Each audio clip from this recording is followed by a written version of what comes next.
Welcome to Traveler's Tales. I am your host, Greg Alonzo. Today I will be your guide through history as we take a look at part 2 of Warrior Elites, the Greek Hoplites. Before we begin, just a quick reminder that we post new videos every Tuesday and Friday. Don't forget to hit the little bell icon to be notified each time we post new videos. Moving right along, mythology tells us one thing, while archaeology tells us another. Our first question for today is from Yasmin. She wants to know if it was true that the Spartans fought au naturel. Yasmin, good question to start off this session. No, the Spartans were well armored. Fighting in the buff was a bit of Hollywood nonsense. Our next question is from Hank. He asks, why were the hoplites important to history? Hank, the hoplites performed an important function in society by helping shape the effectiveness of the ancient Greek armies. They also played a viable political role in that they were able to protect their lands, which enabled Greece to develop and not be conquered by any outside aggressors. Now we have a question from Peter. He asks, why was the phalanx such an effective battle formation? Peter, good question. The phalanx was a block formation of heavily armed infantry. They stood shoulder to shoulder, several ranks deep. As long as they were able to maintain their formation, this made them virtually impenetrable.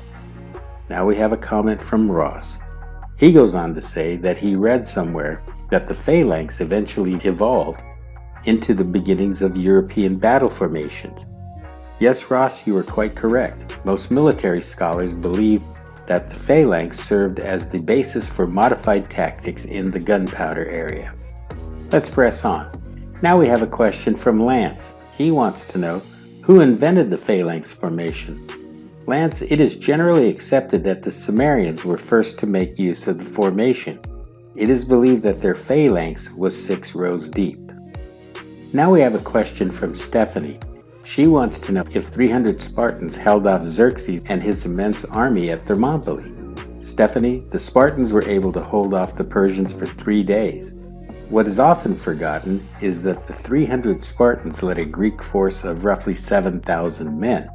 After the second day, the Greeks were betrayed by a local named Ephialtes. He showed the Persians a small goat path that would lead them behind the Greek lines. King Leonidas realized that his forces were outflanked, and he dismissed the bulk of his army. We do know that 700 Thespians remained in support of the Spartans. There is ample evidence stating that 400 Thebans and 900 Helots remained to fight against the Persians. Now we have a question from Kurt. He asks, how then did the Persians lose the war and were turned back from invading Greece? Kurt, while the Spartans and their allies were defending the pass at Thermopylae, the Greek navy was unable to hold off the Persians at Artemisium. They then withdrew to the island of Salamis. Once there, the battle ensued. The Persians were then outthought, outmaneuvered, and outfought by Admiral Themistocles and the Greek navy. The war eventually ended when the Persian general Mardonius was defeated at the Battle of Plataea. We have time for a couple more questions. This one is from Annalise. She asks if Spartan women were trained as warriors. Annalise, no, they were not. However, Spartan women were taught to excel in sports and dance, making them quite physically fit. Moving right along, here's a question from Jubal. He wants to know if the Spartans could have formed their military society without slavery. Jubal, I don't see how.